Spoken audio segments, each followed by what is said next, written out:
우리는 올 한 해 하나님을 기쁘시게 또 이웃을 행복하게 하는 거룩한 사명을 가지고 한 해 또 하루하루를 살아가고 있습니다. 지난주에는 어떻게 하나님을 기쁘시게 할까 하는 것을 우리 예수님께서 그러하셨던 것처럼, 우리 예수님이 그러하셨던 것처럼 우리도 그렇게 하기를 다짐하고 또 소망했습니다. 오늘은 이웃을 어떻게 하게 더 행복하게 할 수 있을까 하는 그 마음을 오늘 하나님께서 우리에게 부어주십니다. 여러분, 먹는 것, 배고픈 자에게 주는 것, 이웃을 행복하게 하는 것 분명한 일입니다. 추워 떨고 있는 자에게 그냥 덥게 하세요 말만 하지 말고 그에게 옷을 벗어주어라, 성경의 가르침이기도 합니다. 참으로 귀한 일이 아닐 수 없습니다. 형편이 어려운 자에게 경제적인 실질적인 도움을 주는 것 더할 나위 없는 선한 일입니다. 그러나 오늘 성경은 우리가 이웃을 행복하게 하는 그 무엇과도 비교할 수 없는 최고의 행복을 전하는 것이 무엇인지를 세례 요한을 통해 우리에게 소개하고 있습니다.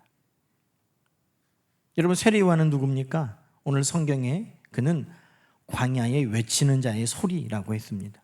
그리고 그가 하는 모든 일이 바로 주의 오심을 준비하는 것이라고 이야기하고 있습니다. 다시 말하면 각 사람의 마음에 예수 그리스도께서 구주로 임하실 수 있도록 그들의 굳은 마음을 기경하고 그들의 닫힌 마음을 열고 주님의 길을 준비하는 자, 다시 말하면 예수 그리스도께 그들을 이끌고 예수 그리스도께서 그들의 삶에 들어가시도록 일하는 자가 바로 세례 요한이었다는 것입니다. 여러분, 세례 요한이야말로 이웃을 가장 행복하게 하는 삶을 지금 살고 있습니다. 이웃을 가장 행복하게 하는 것은 음식을, 의복을, 물질을 전하여 주는 것도 중요하지만, 그러나 가장 중요한 것은 예수 그리스도를 전하는 것인 줄로 믿습니다. 여러분, 음식 배불리 먹으면 또 배가 꺼지게 됩니다. 의복 입으면 그것은 또 낡고 해질 때가 옵니다. 돈도 떨어질 때가 오죠. 그러나 우리 예수님은 어떤 분이십니까? 영원한 양식이시고, 우리가 하나님 나라 갈 때 우리가 입는 거룩한 예복, 그것이 바로 우리 예수 그리스도께서 주시는 거룩한 세마포고, 우리 예수 그리스도는 우리의 영원한 생명이시고, 그래서 영원한 예수 그리스도를 전하는 것은 가장 복된 일인 것입니다. 영국의 문학자요 기독교 사상가인 C.S. 루이스는 그리스도를 전하는 것은 그것을 듣는 이에게 가장 인간답게 만들고 가장 행복하게 하는 일이라고 이야기했습니다. 여러분, 돈을 주는 것, 음식을 주고 옷을 주는 것도 좋지만, 여러분, 예수를 전할 때 우리는 어떻게 말합니까? 당신은 하나님의 형상입니다. 하나님은 당신을 사랑하십니다. 그래서 하나밖에 없는 아들 예수 그리스도를 당신을 위해 내어 주셨습니다. 그 아들과 함께 당신에게 하나님은 그 무엇도 아끼지 않는다고 말씀하시고 저 영원한 생명을, 저 영원한 천국을 예비하여 두셨습니다.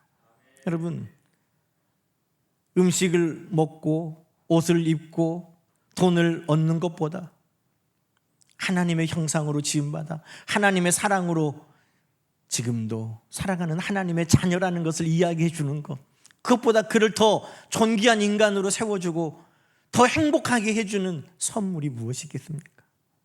그러니 예수 그리스도와 함께 음식도 나누는 것이고, 예수 그리스도와 함께 옷도 전달하는 것이고, 예수 그리스도와 함께 물질도 전달하는 것입니다. 예수 그리스도, 우리가 전하는 가장 복된 소식, 그것을 오늘 우리 모든 이웃들에게 그들의 행복을 위해 증거하는 저와 여러분 되기를 주의 이름으로 간절히 축원합니다. 그러면 세례 요한의 모습을 통해 어떻게 세례 요한이 각 심령 가운데 예수 그리스도께서 오시는 길을 닫고 있는가? 오늘 그것을 보면 우리가 어떻게 이웃들을 행복하게 할 수 있을까? 어떻게 행복하게 하는 걸 넘어 그들이 예수 그리스도를 만날 수 있도록 그들의 마음에 길을 준비할 수 있을까 하는 것을 오늘 우리는 성경을 통해 볼 수 있습니다. 첫 번째는 세례 요한의 첫 번째 선포에서 우리는 그 답을 찾을 수 있습니다. 오늘 우리가 읽었던 말씀 2절 말씀 한번 볼까요? 세례 요한 유대 광야에서 처음으로 한 말이 무엇이었습니까? 회개하라, 천국이 가까이 왔느니라. 회개하라, 천국이 가까이 왔느니라. 여러분, 이웃을 행복하게 하겠다는 세례 요한이 가장 먼저 회개를 말한 것 이상하지 않습니까? 여러분, 어떤 말을 들을 때 행복합니까? 멋있어요, 뭐 이런 말인가요? 요즘에는요, 어떤 말 해주면 좋아하는 줄 아세요? 살 빠진 것 같아요. 그러면 남녀노소 다 좋아합니다. 그 말 한마디면 그래요? 이렇게 해서 다 좋아해요. 그런데 여러분, 왜 회개를 이야기했을까요? 회개는 예수 그리스도께서 내 삶에 들어오는 가장 분명한 통로이기 때문입니다. 내가 죄인임을 깨닫지 못하면 어느 누구도 예수 그리스도를 찾지 않고 필요로 하지 않습니다. 여러분, 우리는 다 죄인이죠. 다 죄를 짓고 죄를 생각하고 삽니다. 그런데 아무리 돈이 많아도 내 죄를 해결할 수 없습니다. 지식이 많아도 죄 짓는 걸 막을 수가 없고, 아무리 권력이 있어도 그것을 덮을 수 없습니다. 하나님 앞에 모든 죄는 다 드러나게 돼 있습니다. 성경의 위대한 왕 다윗, 가장 강력하고 부하고 존귀를 누렸던 그 다윗 왕도 그의 죄를 해결할 수는 없었습니다. 그래서 다윗은 죄 사함받은 은혜를 시편 32편에 이렇게 노래했습니다. 허물의 사함을 받고 자신의 죄가 가려진 자는 복이 있도다. 여러분, 죄는 내가 해결하는 것 아닙니다. 내가 덮을 수 없습니다. 허물의 사함을 받았고 죄가 가려졌다고 다윗도 고백하고 있습니다. 이게 뭐예요? 하나님이 용서해 주셔야, 예수 그리스도께서 그 보혈로 그것을 깨끗하게 덮고 씻어 주셔야 죄는 해결되는 것입니다. 그래서 회개는 무엇이냐면, 너 나빠, 너 죄인이야, 그걸 말하는 게 회개가 아니에요. 회개의 손가락은 누구에게 가는 겁니까? 나 스스로에게, 나 자신에게 가는 것입니다. 우리는 회개하라 그러면 다른 사람에게 회개하라고 말하는가 보다 이렇게 생각하지만, 회개하라, 그것은 늘 자신을 향하는 고백이어야 된다는 것입니다. 여러분, 세례 요한이 전한 회개하라, 이 고백도 내가 죄인입니다를 고백하는 것입니다. 여러분, 오늘 우리가 읽은 말씀 7절에 보면 세례 요한이 있는 곳에 바리새인들과 사두개인들이 많이 찾아왔습니다. 그들에게 세례 요한이 뭐라고 말합니까?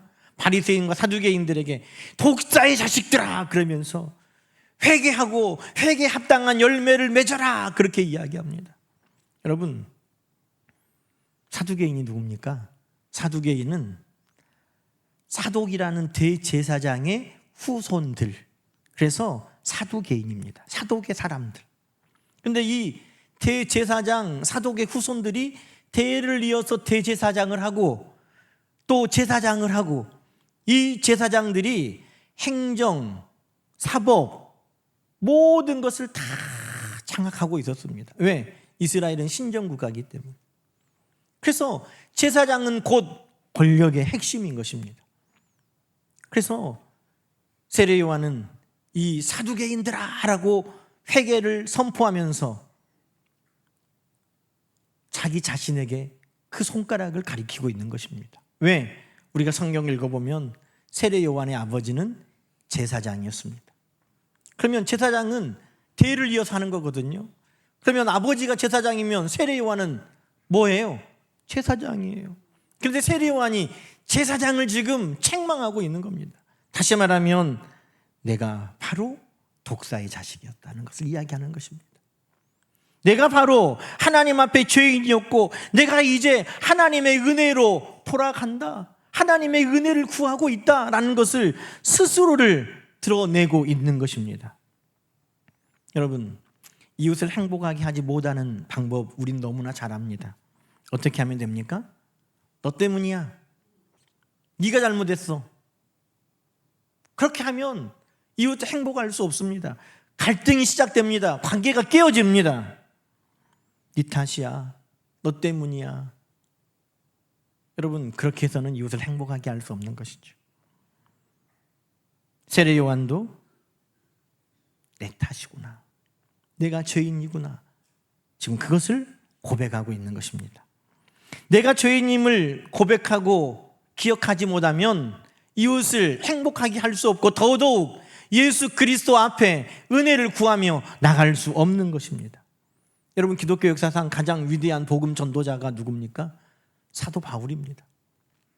그 사도 바울이 그가 자랑할 만한 모든 것을 내려놓고 그가 복음을 위해 목숨을 바치는데, 그의 복음을 전하는 서신을 보면 끊임없이 그가 고백하는 것이 있습니다. 내가 죄인의 괴수라는 것입니다. 내가 가장 나쁜 죄인이라는 것입니다. 나는 박해자도 핍박자도 폭행자도 살인자도 다 나라는 것입니다. 바울이 내가 죄인임을 깨닫고 낮아질 때 비로소 어느 누구라도 용서할 수 있었고, 어느 누구라도 예수 그리스도의 사랑에 합당한 자인 것을 인정할 수 있었고, 그들을 위해 축복할 수 있었던 것입니다. 예전부터 가톨릭에서는 내 탓이요 운동을 했습니다. 내 죄로다, 내 죄로다, 내 큰 죄로다, 내 탓이요, 내 탓이요, 내 탓 때문이요. 여러분, 이것은 성경입니다. 오늘 세례 요한이 예수 그리스도께서 오시는 길을 준비하기 위해, 이웃을 행복하기 위해 했던 첫 번째는 바로 내 자신을 향하여 회개를 선포하는 것이었습니다. 내 탓입니다, 내 때문입니다. 여러분, 이 마음으로 우리도 살 수 있기를 간절히 소망합니다. 그러면 깨어진 관계도 회복될 것이고, 그러면 예수 그리스도를 사모하는 이웃들이 생겨날 것이고, 그 마음을 통해 모든 죄를 용서하시는 주님께서 그들을 만나 주실 것입니다. 두 번째는 세례 요한이 회개하라, 천국이 가까웠느니라, 천국을 선포하고 있습니다. 여러분, 천국을 바라본다는 것은 이 땅의 삶의 방식과는 다른 것입니다. 외국인들이 우리나라에 와서 놀라는 것 중에 하나가 식당에 가면 이모! 하고 부르는 거예요. 외국에 가면 어떻게 합니까? 올 때까지 앉아 있어야 돼요. 식당에 들어가면 이렇게 우리는 가서 앉고 싶은데 앉고, 가면은 어디 앉으라고 해주는데, 바쁘면 외국에서는 아는 채도 안 해요. 그러면 기다려야 돼요. 그래서 직원이 보다가 따라오라고 하면 따라가서 앉습니다. 메뉴판 갖다 주는데 10분이 걸려요. 근데 그때 여기요 이모, 별 어디 있어? 이것은 한국적인 방식인 것입니다. 외국은 어떻게 한다고요? 그렇죠, 기다려요. 이 땅에서도 나라에 따라서 문화가 다릅니다. 그런데 하늘의 문화와 이 땅의 문화가 같을 수는 없겠죠. 여러분, 세례 요한은 천국을 바라보는 삶을 살고 있음을 성경은 증거하고 있습니다. 세례 요한의 아버지가 누구라고요? 제사장. 세례 요한도 제사장. 제사장은 삶의 방식이 있습니다. 제사장에게는 세마포 옷이 준비됩니다. 제사장들에게 내어준 하나님의 성읍이 있습니다. 그곳에서 삽니다.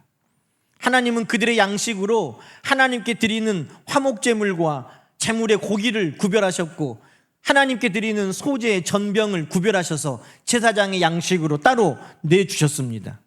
그거 먹으면 됩니다. 세상의 사람들 다 그렇게 살아갑니다. 그런데 요한은 다르게 살았습니다. 제사장이 옷 대신 낙타 털옷을 입었고, 정결한 제물을 고기 대신에 메뚜기와 석청을 먹었고, 안락한 마을과 집에서 사는 대신에 광야에서 살았습니다. 사람들은 궁금하죠. 왜 저 사람은 저렇게 살지? 왜 저렇게 살까? 이야기할 때 세례 요한은 말하는 것입니다. 천국을 바라보고 살라고. 천국을 바라보고 살라고. 여러분, 오늘 성경에 보면 세례요한이 광야에 있는데 많은 사람들이 세례요한에게 나왔다는 겁니다. 5절에 보니까 이때 예루살렘과 온 유대와 요단강 사방에서 다 그에게 막 왔다는 거예요. 여러분, 서울 한복판에 있어서 사람들이 많이 다니는 곳에서 그를 본 것이 아니라 그가 광야에 홀로 있었지만 사람들이 그에게 다 모여왔다는 겁니다. 왜 그렇습니까? 그가 두드러지게 보였다는 것이죠. 여러분, 우리가 요즘 식당 같은 걸 찾아가면 어떻게 합니까? 시내에 있는 길가에 있는 식당 아니더라도 저기 시골, 야 여기에 뭐 식당이 있을까? 하는 그런 곳에도 소문이 나면 사람들이 다 찾아갑니다. 광야에 있는 세례요한, 저 사람은 우리와 사는 것이 다르더라. 저 사람은 사는 방식이 다르더라. 저 사람은 천국을 바라보고 산다더라. 도대체 어떻게 사는 거야? 하는 그 궁금증이 예루살렘과 유대와 모든 곳의 사람들을 세례요한에게 불러 모았다는 것입니다. 세례요한은 하나님 나라를 바라보고 살았습니다. 여러분, 소리꾼들이 자기의 소리를 갖는 거 득음한다고 합니다. 어떻게 득음하던가요? 폭포 아래에서 예전에 TV 보면 그 폭포 큰 물소리를 뚫고 나가는 자기 목소리를 만드는 것입니다. 아무 소리도 안 들려요. 물소리밖에. 그런데 득음하게 되면 그 폭포수를 뚫고 들리는 자기의 소리가 생긴다는 거예요. 여러분, 왜 그게 중요합니까? 세상에 나가면 많은 소리들이 있습니다. 사람들의 말소리, 또 세상 돌아가는 소리들. 그런데 그 가운데 모든 청중의 귀를 사로잡고 그들의 마음을 움직이기 위해서는 모든 소음을 뚫고 나가는 나만의 소리가 있어야 된다는 것입니다. 그것이 득음. 그 소리를 가지고 있는 사람을 명창이라고 하는 것입니다. 여러분, 우리가 세상에 하는 소리가 세상의 잡다한 소리에 묻혀서 세상 사람들에게 들리지 않고 그들에게 감동을 줄 수 없다면 그것은 세상에 우리가 묻혀버렸기 때문인 것입니다. 우리의 삶의 방식이 세상을 뛰어넘어 하나님의 나라의 삶의 방식으로 살아갈 때 우리는 가만히 있어도 세상이 우리를 발견하고 주목하게 되고 찾아오게 되고 예수 그리스도를 사모할 마음을 가지게 된다는 것입니다. 여러분, 오늘 우리는 천국의 삶의 방식으로 살아가고 있습니까? 요한은 구체적으로 어떻게 사는 것이 천국의 삶의 방식인 것을 이야기해 주고 있습니다. 똑같은 본문이 누가복음에도 기록되어 있는데 누가복음에 요한을 찾아온 사람들이 우리는 어떻게 살아야 됩니까? 이렇게 물어봅니다. 그랬더니 요한이 옷 2벌 있는 사람은 옷 1벌을 없는 사람에게 나눠 주십시오. 세리들이 물어봅니다. 우리는 어떻게 살아야 됩니까? 정해진 세금 외에는 거짓말로 더 거두지 마십시오. 군인들이 찾아와서 말합니다. 우리는 어떻게 살아야 됩니까? 받은 것을 족한 줄로 여기고 다른 사람에게 빼앗지 마십시오. 여러분, 당시 사람들을 다 그렇게 살았어요. 나를 위해, 더 움켜쥐기 위해, 물질을 쌓아두기 위해서. 그런데 세례요한은 천국의 삶의 방식은 달라야 된다고 말하는 것입니다. 세상은 남만을 위해 살라고 말할 때 천국에 사는 사람들은 다른 이를 돌보는 삶을 사는 것입니다. 세상은 수단과 방법을 가리지 말고 돈을 쫓아가라고 할 때 우리는 정직을 따라가야 된다는 것입니다. 세상이 육신의 정욕을 자랑하고 그것을 기뻐할 때 우리는 하나님을 바라보고 하나님으로 기뻐하는 삶을 사는 것이라고 이야기하고 있는 것입니다. 여러분, 이런 삶을 살아갈 때 세상은 주목하고 세상은 사모하게 되는 것입니다. 사도행전 4장에 보면 초대교회 성도들이 그렇게 살았습니다. 자기의 재물을 내 것이라 하지 않고 서로 나누고 가난한 사람들을 위해 베풀고 세상과 다른 삶의 방식을 살아갈 때 성경은 말합니다. 주위 사람들이 때로는 그들을 두려워했습니다. 때로는 칭찬했습니다. 때로는 나도 그 안에 들어가고 싶다 사모했습니다. 이것이 이웃들을 행복하게 하는 삶의 모습인 것입니다. 여러분, 오늘 우리가 하나님을 기쁘시게 이웃을 행복하게 하고 어떻게 살까? 나 때문이구나, 내 탓이구나, 세상의 삶의 방식이 아니라 하나님 나라의 삶의 방식을 따르면 되겠구나 하는 것을 성경은 우리에게 알려주고 있는 것입니다. 마지막 또 하나, 그것은 나를 낮추고 상대방을 높이는 것입니다. 여러분, 관계가 다 깨질 수 있는 방법 알려드릴게요. 만나면 늘 만났을 때부터 헤어질 때까지 여러분 자랑만 하세요. 여러분 자랑 실컷 하세요. 자식들 자랑하세요. 듣고 있는 사람 코가 납작해지도록 내 자랑하고 나를 실컷 띄워놓으세요. 그러면 장담하건대 모든 관계는 깨질 겁니다. 여러분, 이웃을 행복하게 하는 것은 나보다 그를 높여주는 것입니다. 오늘 우리가 읽은 11절에는 세례 요한은 예수님을 높이고 있습니다. 지금 세례 요한의 인기가 대단하거든요. 많은 사람들이 세례 요한을 보기 위해서 광야로 몰려들었습니다. 우리는 어떻게 하면 됩니까? 묻기도 하고, 그러면서 사람들이 이야기하기를 이 사람이 하나님이 약속하신 메시아신가 보다, 이렇게 생각할 정도였습니다. 세례 요한의 인기가 대단했습니다. 영향력도 커졌습니다. 그런데 세례 요한은 자신을 드러낼 그 때에 선을 분명하게 긋고 내가 아니라 예수 그리스도를 자랑하고 높이고 있습니다. 나는 아닙니다. 나는 그분의 신발을 들기에도 부족한 사람입니다. 여러분, 이게 무슨 말이냐면 종들도 여러 가지 급이 있어요.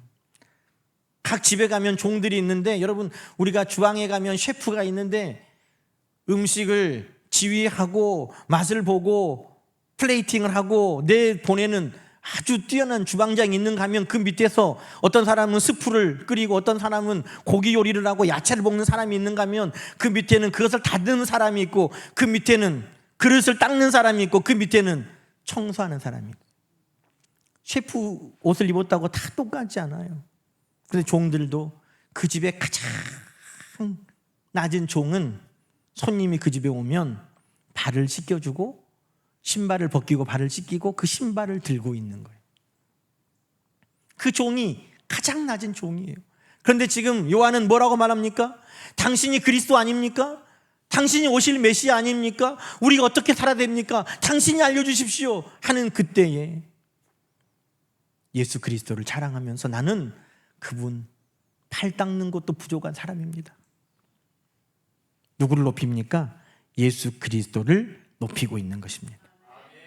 여러분, 이웃을 행복하게 하는 것은 다른 게 아니에요. 나를 그 앞에 낮추고 상대방을 높이면 이웃들은 행복해합니다.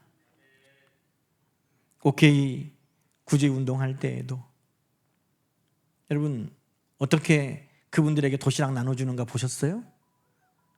금요일마다 도시락 만드시고 도시락 싸고 하는 봉사하시고, 시간이 정 없으시면 5시 반 이후에 오시면 도시락 나눠주는 것도 하실 수 있어요. 그런데 어떻게 나눠주는지 아세요? 우리가 만들었으니까 당신 갖고 가서 먹으세요 이렇게 하지 않아요. 무릎을 꿇고 나눠줍니다. 무릎을 꿇고 나갈 때 두 손으로 이렇게 드립니다. 왜? 그분들이 도시락 먹으면서 혹여라도 자신들을 낮춘 마음 먹지 않도록, 하나님이 사랑하시는 하나님의 자녀인 것을 기억할 수 있도록, 우리가 주는 것이 아니라 하나님께서 우리를 통해 주는 것임을 알 수 있도록 그렇게 하는 것입니다. 나를 낮출 때 이웃은 행복해지고 나를 낮출 때 주님이 드러나는 것입니다. 여러분, 혹여라도 우리 교회가 아름다운 사역을 할 때 우리 교회가 드러나지 않기를 소망합니다. 교회가 하는 거 아니에요. 하나님이 드러나야죠. 주님이 드러나야 되는 것입니다. 우리가 간증과 기적의 주인공이 되는 것도 그것이 모두 다 주님을 자랑하기 위해서입니다. 우리 주님을 높이기 위해서인 것입니다. 세례 요한이 어느 정도 했냐면 자기를 따르는 제자들을 이제 너희는 예수 그리스도를 따라가라, 예수님을 따라가라, 예수님께 보내기도 했습니다. 그 삶의 모습이 바로 이웃들을 행복하게 하는 것을 뛰어넘어 다른 사람들에게 예수 그리스도를 영접할 수 있는 준비가 되도록 길을 만들어 가는 것이었습니다. 이것이 바로 이웃을 가장 행복하게 하는 길이 아니고 무엇이겠습니까? 말씀을 맞춥시다. 사랑하는 성도 여러분, 이웃을 진정 행복하게 하고 싶다면 오늘 우리는 세례요한의 삶의 모습을 통해 배워야 합니다. 내가 먼저 죄인임을 깨닫고 내 탓입니다, 내가 부족합니다 하는 고백, 이 고백으로 모든 사람을 만나면 행복할 수 있습니다. 세상의 삶의 방식과 다른 천국의 삶의 방식으로 나누고 정직하게 또 섬기면 이웃들이 행복할 수 있습니다. 나를 자랑하고 높이는 것이 아니라 이웃들을 높일 때 이웃들이 행복해집니다. 그리고 행복해지는 것을 넘어 예수 그리스도를 사모할 마음을 그들이 갖게 되는 것입니다. 올 한 해 우리 모든 성도들이 하나님을 기쁘시게 하고 이웃을 행복하게 하고 우리가 만난 모든 이웃들의 마음에 예수 그리스도께서 임하실 길을 잘 닦고 준비하는 우리 모두가 되시기를 주님의 이름으로 간절히 축원합니다. 기도하십시다. 하나님 아버지, 감사합니다. 오늘도 말씀을 통해 하나님이 기뻐하시는 일, 이웃들을 행복하게 하는 일을 다시 한번 깨닫고 결단하게 하시니 감사합니다. 혹이라도 하나님, 이웃을 행복하게 하겠다고 한 내가 이웃을 정죄하고 판단하지는 않았습니까? 늘 나 자신을 먼저 돌아볼 수 있는 마음을 주옵소서. 이웃을 행복하게 하겠다고 하면서 세상의 가치관에 묻혀 살지는 않았습니까? 천국의 가치관으로 살며 세상의 빛으로 드러나는 하나님의 자녀 되게 하옵소서. 이웃을 행복하게 하겠다고 하면서 내 자랑만 늘어놓지는 않았습니까? 이웃을 높이고 주님을 높이는 삶을 살아가도록 도와주셔서 내가 만나는 모든 이들이 예수 그리스도를 만나 진정한 행복한 자들이 다 되도록 도와주옵소서. 예수님의 이름으로 간절히 기도드리옵나이다. 아멘.